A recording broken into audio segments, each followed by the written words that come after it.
My name is Brandy May, and this is my media analysis.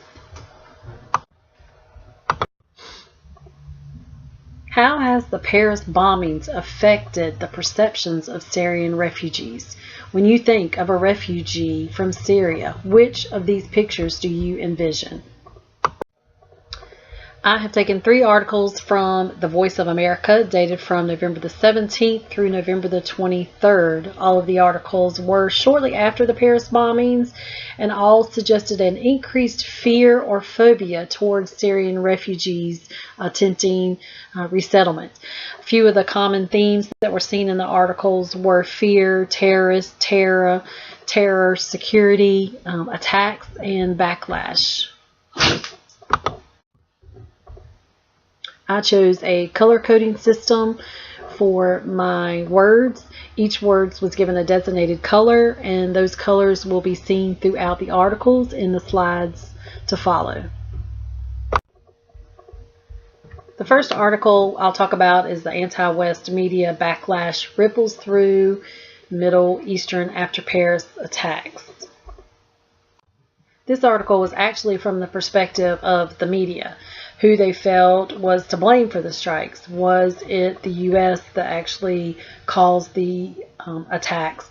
Was it France's Libya airstrikes that caused the attacks? So this one was from the media standpoint on really what caused the attacks. The second part of the anti-West article had to do with how these attacks were going to affect Syrian refugees. It was understood that there is already a great fear and a phobia toward Syrian refugees. So this article that was perceived by the media not only attacks or discusses why the attacks occurred or whose fault it was, but they also understood that these attacks were going to have severe implications on the Syrian population.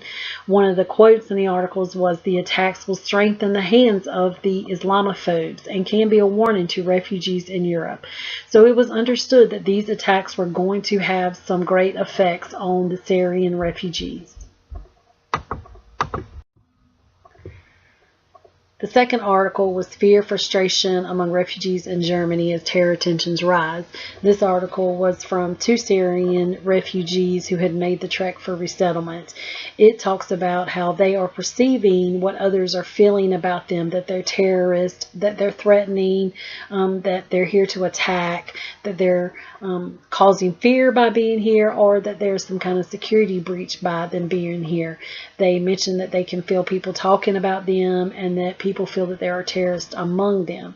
This article also had the comment by Ben Carson, who compared terrorists to rabid dogs, putting in the relationship that Syrian refugees are in the same relationship with terrorists.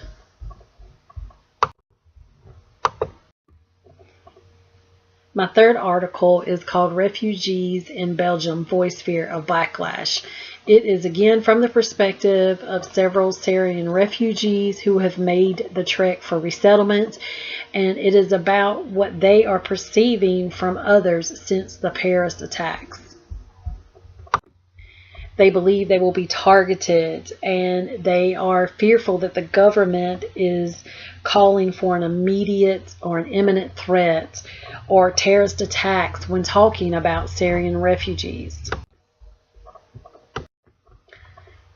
The second part of the Refugees in Belgium article was continuing on with the words like a fear, an attack, and backlash. Again, stating that the Paris attacks led to calls for rejecting Syrian refugees because of a passport found near one of the bodies of the terrorist. So that indicating the relationship that all terrorists had to be of a Syrian background.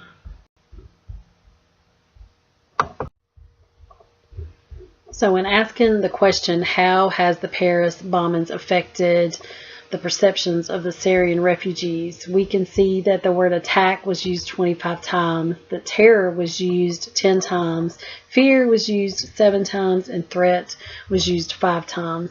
In the relationship with Syrian refugees, the perception is that they are bringing the war that they are attempting to run from with them, that bringing them here is causing increased fear, that they are all terrorists, are causing terror, and are a threat.